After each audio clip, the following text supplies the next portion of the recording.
आज पीएम मोदी प्रधानमंत्री गरीब कल्याण अन्न योजना के लाभार्थियों से करेंगे बात, वर्चुअली होगी बातचीत। संसद के मॉनसून सत्र की कार्यवाही शुरू, साइकिल चलाकर संसद पहुंचे राहुल गांधी, सदन में विपक्ष का हंगामा। योगी सरकार का बड़ा फैसला, अब सभी अनाथ बच्चों को हर महीने मिलेगी 2500 रुपए की आर्थिक मदद। बिहार में लगातार हो रही बारिश से कई नदियों का बड़ा जलस्तर, कई जिलों में घुसा बाढ़ का पानी, किसानों की बड़ी परेशानी।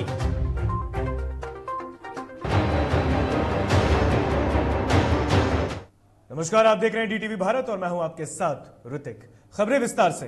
प्रधानमंत्री नरेंद्र मोदी मंगलवार यानी कि आज गुजरात में प्रधानमंत्री गरीब कल्याण अन्न योजना के लाभार्थियों से वीडियो कॉन्फ्रेंसिंग के जरिए बातचीत करेंगे। पीएम मोदी ने सोमवार को ट्विटर पर पोस्ट कर कहा कि कल यानी कि आज 3 अगस्त को दोपहर 12:30 बजे प्रधानमंत्री गरीब कल्याण अन्न योजना के लाभार्थियों के साथ बातचीत करेंगे। तो बता दें कि आज प्रधानमंत्री मोदी वर्चुअली संवाद करने वाले हैं। आपको बता दें कि आज पीएम गरीब कल्याण अन्न योजना के लाभार्थियों से वे बात करेंगे, सीधा संपर्क होगा और उसके बाद पीएम उनसे संवाद करेंगे और तमाम जो बातें हैं उसके समक्ष रखेंगे। तो गरीब कल्याण अन्न योजना के लाभार्थियों से प्रधानमंत्री नरेंद्र मोदी आज बात करेंगे। दोपहर 12:30 बजे वर्चुअली तरीके से यह बातचीत होगी।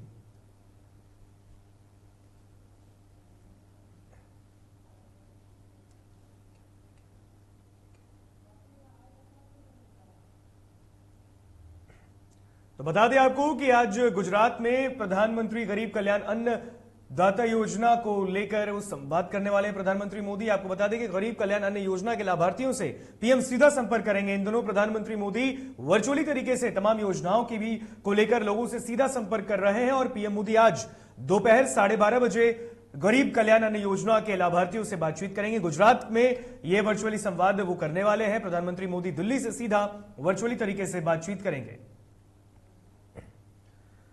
संसद के मानसून सत्र के तीसरे हफ्ते का दूसरा दिन है और अभी तक का मानसून सत्र विपक्ष के हंगामे के चलते बाधित रहा। विपक्ष लगातार पेगासस जासूसी कांड, कृषि कानूनों को लेकर हमलावर है। तो वहीं कांग्रेस नेता राहुल गांधी के नेतृत्व में 15 विपक्षी दलों की बैठक खत्म हुई है, जिसके बाद राहुल गांधी साइकिल पर सवार होकर संसद पहुंचे और इससे पहले भी बढ़ती महंगाई, नए कृषि बिल और पेगासस के मामले को लेकर राहुल ट्रैक्टर से संसद पहुंचे थे। तो बता दें, तस्वीरें हम आपको सीधा दिखा रहे हैं। दिल्ली की तस्वीर है जहां आज संसद के मानसून सत्र के तीसरे हफ्ते की दूसरे दिन की कार्यवाही के बीच राहुल गांधी, जो कि कांग्रेस के सांसद भी हैं वायनाड से और कांग्रेस के पूर्व अध्यक्ष भी हैं, वो साइकिल से आज संसद पहुंचे। आपको बता दें, इससे पहले उन्होंने विपक्षी दलों की एक बैठक बुलाई और इस बैठक के खत्म होने के बाद वो संसद पहुंचे, वो भी साइकिल से। तस्वीरों में साफ देख सकते हैं कांग्रेस नेता राहुल गांधी साइकिल से सवार होकर संसद पहुंच रहे हैं और संसद पहुंचने से पूर्व उन्होंने केंद्र सरकार पर हमला भी बोला। उन्होंने कहा कि मोदी सरकार कई मुद्दों पर बातचीत भी खुलकर नहीं कर रही, इसलिए मानसून सत्र की कार्यवाही स्थगित हो रही है।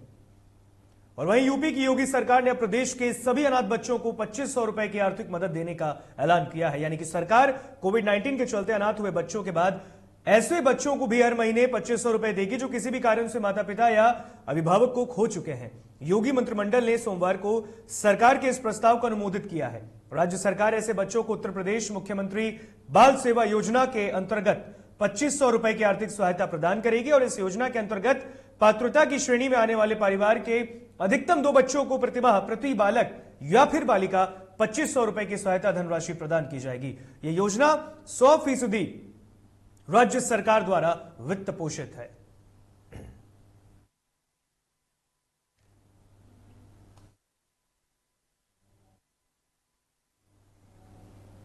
चलिए बढ़ते हैं बिहार की तरफ। राजधानी पटना के प्रमुख railway station Rajendra Nagar terminal को नया लुक दिया जाएगा। रेल यात्रियों को एयरपोर्ट जैसी सुविधाएं मिलेंगी।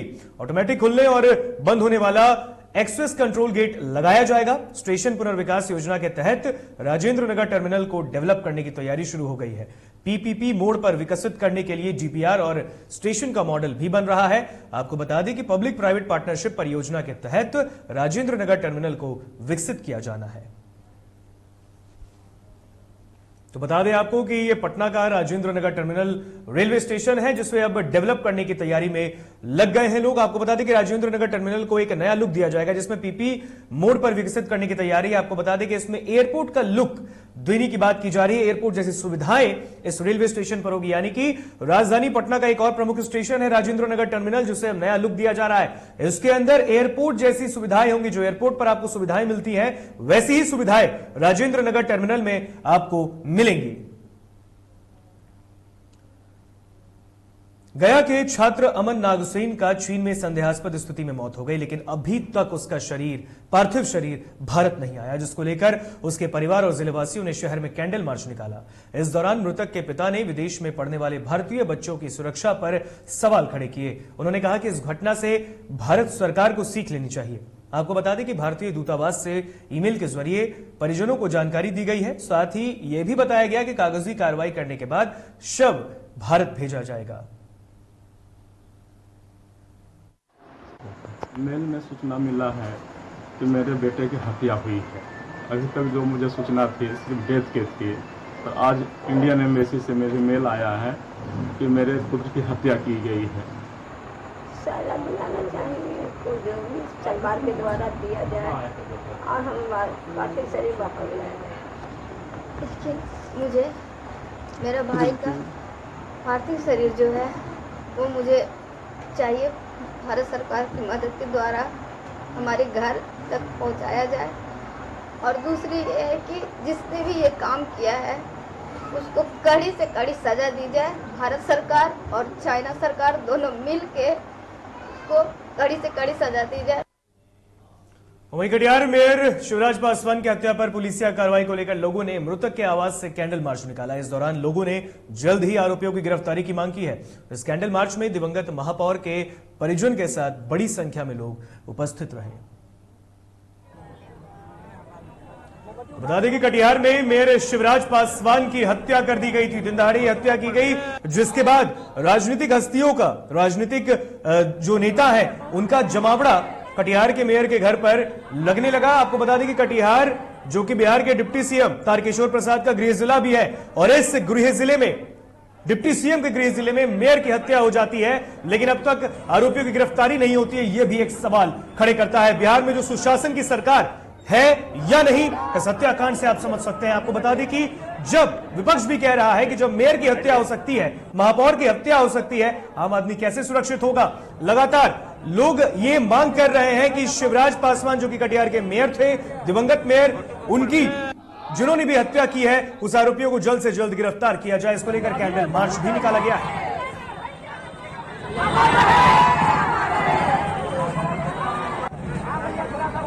हमें भाई का जितना भी है, जो भी है, हम फांसी चाहते हैं, क्योंकि मेरा भाई दोबारा आ नहीं सकता।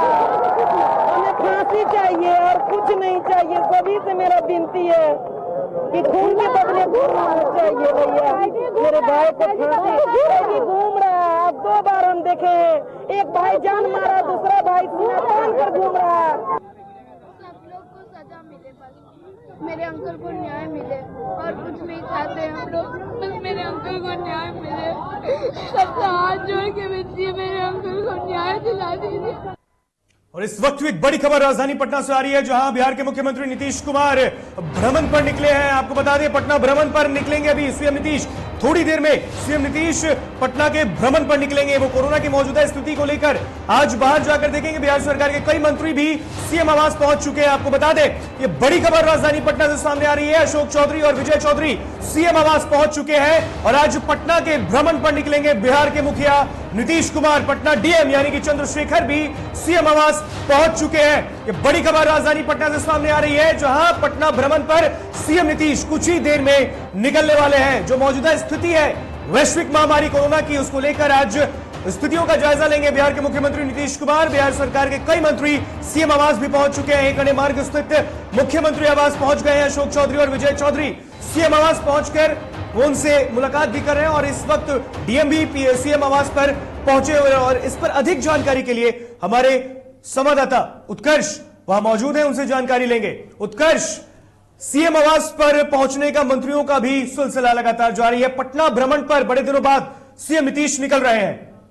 जी बिल्कुल ऋतिक, मुख्यमंत्री नीतीश कुमार आज पटना भ्रमण पर निकल रहे हैं और साथ ही साथ राजधानी पटना से सटे कई इलाकों का भी भ्रमण करेंगे। फिलहाल अभी यही बात सामने निकल रही है कि हाजीपुर तक जा सकते हैं, मसौड़ी जा सकते हैं, क्योंकि जो राजधानी पटना है उसमें जलस्तर जो है अलग अलग नदियों का वो काफी बढ़ गया है। 5 नदी में से जो 4 नदियां हैं उनका जलस्तर लाल जो संख्या है उससे ऊपर आ चुका है, जिस वजह से अब मुख्यमंत्री को चिंता भी जरूर हो रही है बिहार की। और साथ ही साथ 7 तारीख तक जो अनलॉक की प्रक्रिया है वो खत्म हो जाएगी। उसके बाद फिर से निर्णय भी लेना है कि किस तरीके से कोरोना गाइडलाइन को अभी रखा जाएगा या हटा दिया जाएगा। इसको लेकर कई सारी बैठक होगी और इसके कारण आज मुख्यमंत्री जो है आज सड़कों पर निकलेंगे और साथ ही साथ उनके साथ बिल्कुल। देखिए उत्कर्ष, इससे पहले अगर देखा जाए तो बाढ़ की स्थिति का जायजा लेने के लिए वो जल संसाधन मंत्री के साथ भी निकले थे और इस वक्त उनके साथ 2 मंत्री मौजूद हैं, विजय चौधरी और अशोक चौधरी, दोनों ही सीएम आवास पर है। डीएम पहुंच चुके हैं पटना के चंद्रशेखर।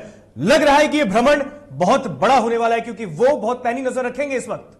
जी बिल्कुल, पहली बार होगा कि इस बार वो जो हवाई यात्रा नहीं करेंगे, सड़कों से लेकर भ्रमण करेंगे। इनके साथ 2 मंत्री भी हैं बिहार सरकार के, अशोक चौधरी और विजय चौधरी, और साथ ही साथ राजधानी पटना और जो पटना के जिलाधिकारी हैं, एसएसपी हैं, वो सारे लोग यहाँ मौजूद हैं। कुछ बड़ा जरूर सोच रहे हैं मुख्यमंत्री, जिसको लेकर अब वो भ्रमण पे निकल रहे हैं। करीब 3-4 घंटे का इनका भ्रमण होगा और कयास ये भी लगाए जा रहे हैं कि राजधानी पटना से निकल के वो हाजीपुर की तरफ भी जा सकते हैं, नौबतपुर भी देख सकते हैं, क्योंकि जिस तरीके से गंडक और जो सहायक नदी, क्या उत्कर्ष बाढ़ प्रभावित इलाकों का जायजा लेंगे मुख्यमंत्री? उत्कर्ष, क्या बाढ़ प्रभावित इलाकों का भी जायजा लेंगे सीएम? क्योंकि अगर हम देखें तो हाजीपुर भी नजदीक है पटना जिला के और इस वक्त अगर वो मसौड़ी की तरफ भी जाते हैं तो जो जहानाबाद में जो नदियां हैं वो उफान पर है, तो क्या वो बाढ़ की स्थिति का जायजा भी लेने वाले हैं?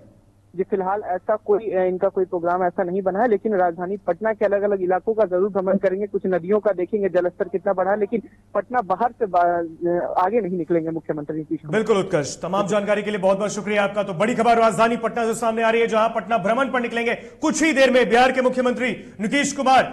दोनों मंत्री इस वक्त उनके आवास पर पहुंचे हैं, अशोक चौधरी और विजय चौधरी, दोनों ही बिहार सरकार में मंत्री हैं। दोनों इस वक्त सीएम आवास पर हैं। पटना के डीएम चंद्रशेखर भी सीएम आवास पहुंच चुके हैं। कुछ ही देर में पटना के भ्रमण पर निकलने वाले हैं मुख्यमंत्री नीतीश कुमार। बक्सर नगर थाना क्षेत्र के वीर कुंवर सिंह सेतु पर एक अजीब वाकया सामने आया।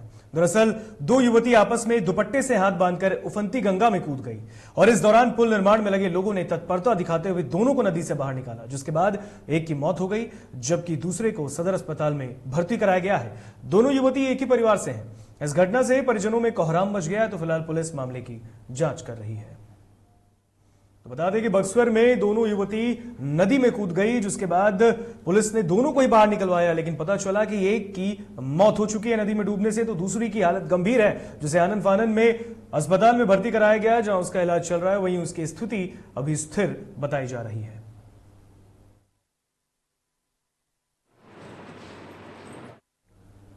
पटना सिटी के आलमगंज थाना क्षेत्र के काली घाट इलाके में बीते 26 जुलाई को मोहम्मद सैफ अली नामक युवक को गोली मार दी गई थी और पुलिस ने घटना में संलिप्त प्राथमिकी नामजद अभियुक्त मोहम्मद राजा को गिरफ्तार कर जेल भेज दिया। तो वहीं पूछताछ के क्रम में उसने कई अहम सुराग बताए हैं, जिस पर पुलिस ने आगे की कार्रवाई की। तो घटना में शामिल अन्य 2 अपराधी मोहम्मद सद्दाम और रोहित कुमार को भी गिरफ्तार किया गया है। फिलहाल पुलिस अपराधियों को जेल भेज चुकी है। देखिए 26 जुलाई को एक मोहम्मद सैफ अली की हत्या काली घाट मोहल्ला में कर दी गई थी। इस संबंध में एक टीम बनाई गई थी थानाध्यक्ष सुजीत कुमार के नेतृत्व में, जिसमें सब इंस्पेक्टर नीरज कुमार और प्रदीप कुमार और अन्य सिपाही भी थे। तो इनके द्वारा जब पूरा अनुसंधान किया गया तो एक मोहम्मद राजा उर्फ लंगड़ा को गिरफ्तार किया गया। रोहतास जिले के डेहरी अनुमंडल को जिला बनाने की मांग एक बार फिर जोर पकड़ने लगी है। डेहरी के युवाओं ने टीम डेहरियंस नामक एक संस्था बनाकर चरणबद्ध तरीके से आंदोलन की शुरुआत की है, जिसको लेकर युवाओं ने कहा कि डेहरी को जिला बनाने की मांग पिछले 50 सालों से चल रही है, जिसे और तेज किया जाएगा।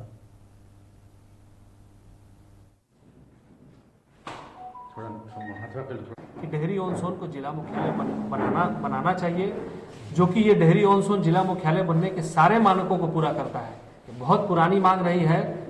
70s में भी अब्दुल कयूम अंसारी के नेतृत्व में इस मांग को उठाया गया था, लेकिन दुर्भाग्यवश उस समय नहीं हो पाया।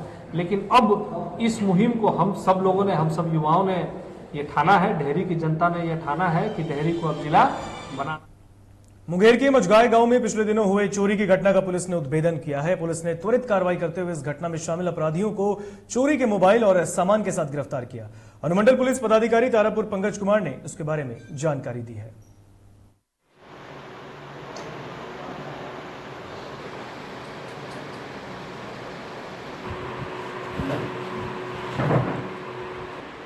चोरी की घटना घटित थी। सुधीर कुमार शर्मा बरौनी रिफाइनरी में कार्यरत हैं। उनके आने के पश्चात कांड अंकित किया गया। कांड अंकित करने के पश्चात संग्रामपुर पुलिस के द्वारा त्वरित कार्रवाई करते हुए लौड़िया के गौरव कुमार को इस कांड में चोरी गए मोबाइल के साथ गिरफ्तार किया गया। इन्होंने अपने स्वीकारोक्ति बयान में इस कांड में शामिल उन अपराधियों के बारे में बताया। तत्पश्चात ग्राम टीना के सनोज मंडल को गिरफ्तार किया गया। मुंगेर की हिंसापुर पुलिस ने 335 बोतल देसी शराब बरामद की है। बताया जा रहा है कि वाहन चेकिंग के दौरान पुलिस को यह सफलता हाथ लगी। तो वहीं पुलिस ने मौके से 3 लोगों को भी गिरफ्तार किया है, जिनके खिलाफ मामला दर्ज कर उन्हें जेल भेजा गया है।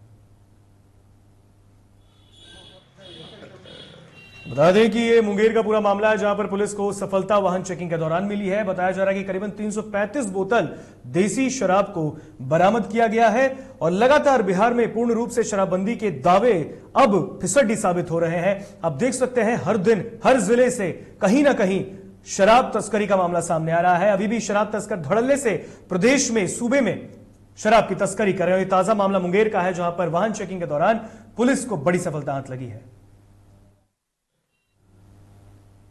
मुजफ्फरपुर पुलिस को एक बड़ी सफलता हाथ लगी, जहां पुलिस ने आधा दर्जन से ज्यादा लोगों को गिरफ्तार किया है, जिसके पास से पुलिस ने भारी मात्रा में नकली नोट बरामद किया। बता दें कि पुलिस ने नकली नोट गिरोह के सदस्यों का भी भंडाफोड़ किया है। जानकारी के मुताबिक पकड़े गए लोग मुजफ्फरपुर सहित आसपास के जिलों में नकली नोट खपाने का काम करते थे।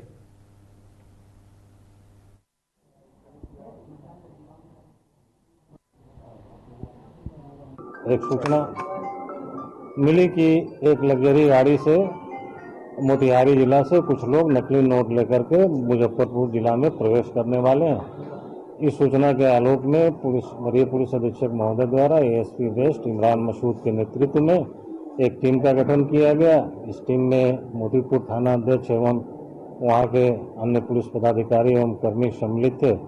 उन लोगों ने चेकिंग लगा करके उस गाड़ी को पकड़ा। स्कॉर्पियो गाड़ी था। तलाशी के दौरान उस गाड़ी से नकली नोट बरामदगी हुई और उससे पूछताछ के पश्चात इस नेटवर्क में शामिल अन्य कुल मिलाकर के 9 लोगों की गिरफ्तारी हुई है। बिहार में लगातार हो रही बारिश से राज्य की कई नदियों का जलस्तर बढ़ा हुआ है। प्रदेश की लगभग सभी नदियां इस समय खतरे के निशान से ऊपर हैं। पूर्वी चंपारण जिले में आई बाढ़ ने काफी तबाही मचाई। बाढ़ का पानी अब धीरे धीरे खेतों में प्रवेश करने लगा है, जिससे फसलें बाढ़ के पानी की भेंट चढ़ गई है। ऐसे में मुख्यमंत्री नीतीश कुमार ने आपदा प्रबंधन और जल संसाधन विभाग के दक्षिण बिहार में प्रभावित जिलों की समीक्षा की। इस दौरान उन्होंने अधिकारियों को नदियों के जलस्तर पर नजर बनाने और तटबंधों की निगरानी का आदेश दिया है। वहीं जमशेदपुर महिला थाने में सोमवार को नाटकीय घटनाक्रम देखने को मिला है, जहां प्रेमी युगल की मर्जी से लड़की के घर वाले शादी रचाने की तैयारी कर रहे थे।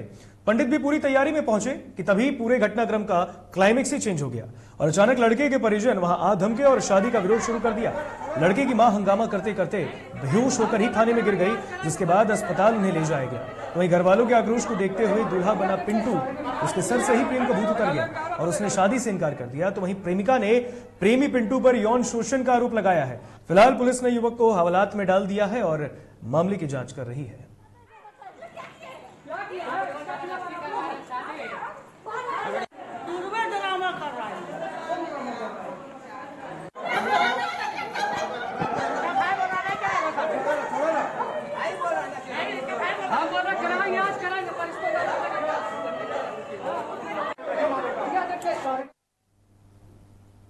तो फिलहाल खबरों में इतना ही। मुझे दीजिए इजाजत। देखते रहिए DTV भारत। नमस्कार।